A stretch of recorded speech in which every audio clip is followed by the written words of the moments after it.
ito na po yung water niyo, sir. Miss? Yes po, ma'am. May question lang ako about sa change. Kinumpit ko kasi siya kanina, parang kulang. Ma'am, tama po yung binigay naming sukli. Sigurado naman po kami. Pakibilang na lang po ulit ng maayos. So, anong sinasabi mo? Di ako marunong magbilang? Eh, yun yung binigay mo, kulang Ma'am, tama po yung pagkakabilang ko sa sukli niyo po, ma'am. Eh, kulang nga kung binilang mo mabuti. Yan mali Wala na po ako maibibigay sa inyo, ma'am. Makakalasan po ni boss yung sweldo ko, ma'am. Parang kulang talaga eh. Anyway, sige, baka mali rin talaga ako. Double check ka na lang. Sige po, thank you.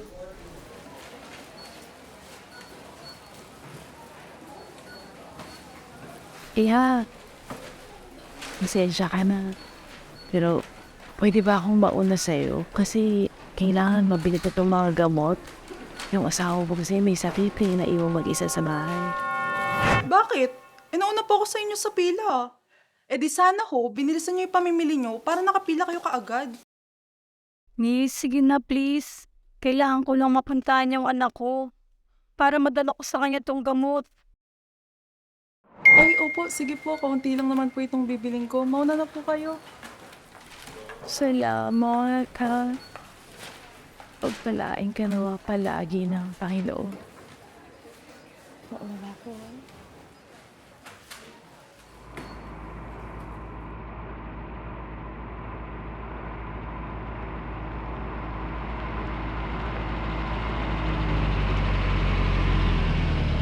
Oh, balagtas, balagtas, sakay na! Maluwag pa!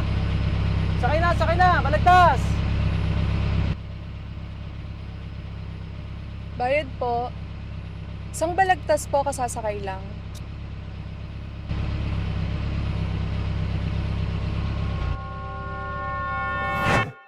Teka, sobra ng 5 to di bale, di naman napansin ni Manong na sobra bigay niya sa akin.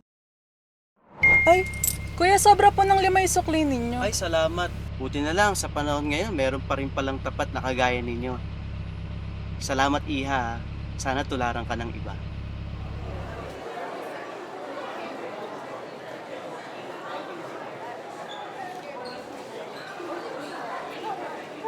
Sis, yung ginagawa mo dyan?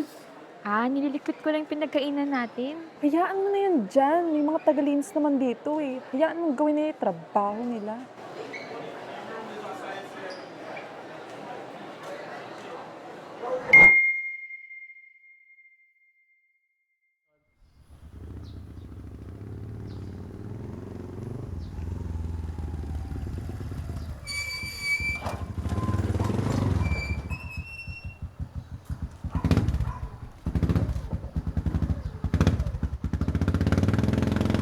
Kuya, isa nga po tubig.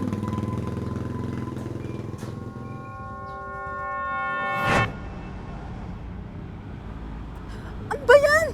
Ay, sorry po. Marunong tumingin at mag-ingat? Pasensya na po, hindi ko po talaga napansin.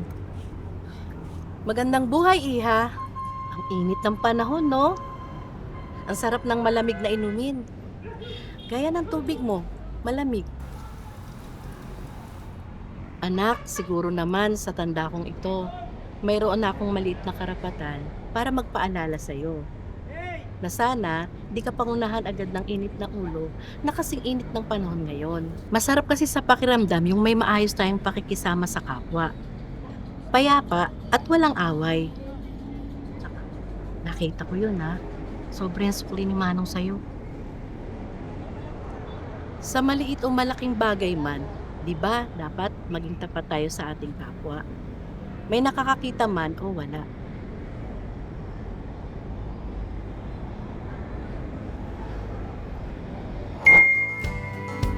Ma'am, sukli po. Ay, hindi na po kuya. Hindi na po yan. The change po. Hindi biro ang hirap ng buhay ngayon. Pero di ito dahilan para gumawa ng mali. Di ba dapat ang samantalahin natin tumulong sa kapwa? Kaya ikaw anak, gawin mo palagi ang tama. Limutin natin ang masama, magpatuloy sa mabuting paggawa.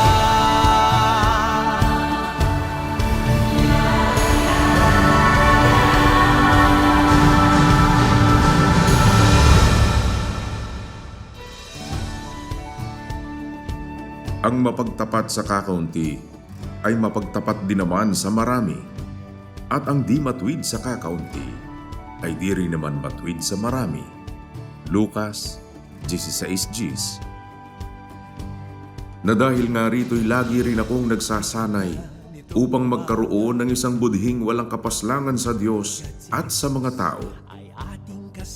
Gawa 24:16.